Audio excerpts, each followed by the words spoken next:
بسم اللہ الرحمن الرحیم۔ آئیے ہم سب یہ باتیں جاننے کی کوشش کرتے ہیں، کیا ٹی وی دیکھنا عذاب قبر ہے؟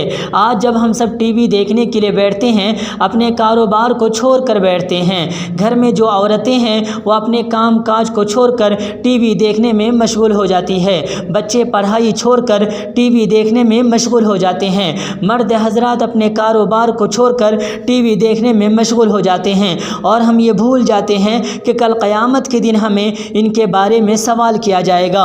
اللہ تعالیٰ نے قرآن مجید میں فرمایا، ان السمع والبصر والفؤاد کل اولئک کان عنہ مسئولا، کہ بے شک کان اور آنکھیں اور دل کے بارے میں سوال کیا جائے گا۔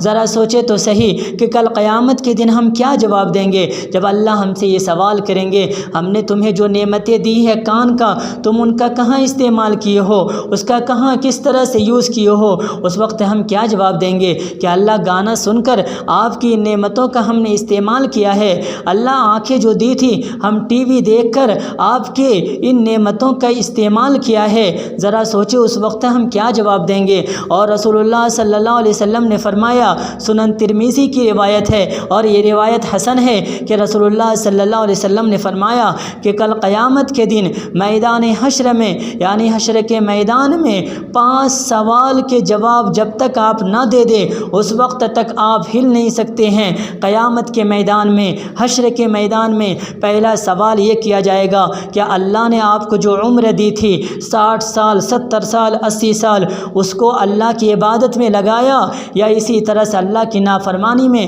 اپنی عمر کو برباد کر دیا؟ دوسرا سوال یہ کیا جائے گا کہ آپ کو جو جوانی دی گئی تھی اس جوانی کا آپ نے کس طرح سے استعمال کیا؟ اللہ کی عبادت میں گزاری یا گناہوں میں یا اللہ کی نافرمانی میں گزار دی؟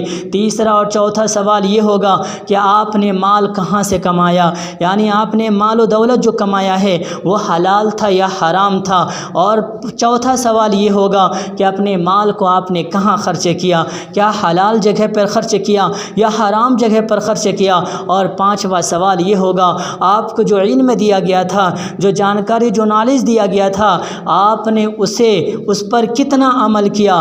کتاب دیکھیے سنن ترمذی، یہ روایت حسن ہے۔ تو گویا اس حدیث سے ہمیں یہ باتیں معلوم ہوتی ہے کہ اگر ہم ٹی وی دیکھتے ہیں ان کے بارے میں بھی سوال کیا جائے گا کہ ہم نے اپنا وقت کہاں برباد کر دیا۔ اس لیے ہمیں چاہیے کہ اللہ نے جو ہمیں عمر دی ہے، جو ایج دی ہے، جو جوانی دی ہے، جو زندگی دی ہے، وہ اللہ کی عبادت میں گزار دیں۔ اللہ تعالیٰ نے قرآن مجید میں فرمایا، وَمَا خَلَقْتُ الْجِنَّ وَالْإِنسَ إِلَّا لِيَعْبُدُونِ، میں نے انسانوں اور جناتوں کو اپنی عبادت کے لیے پیدا فرمایا۔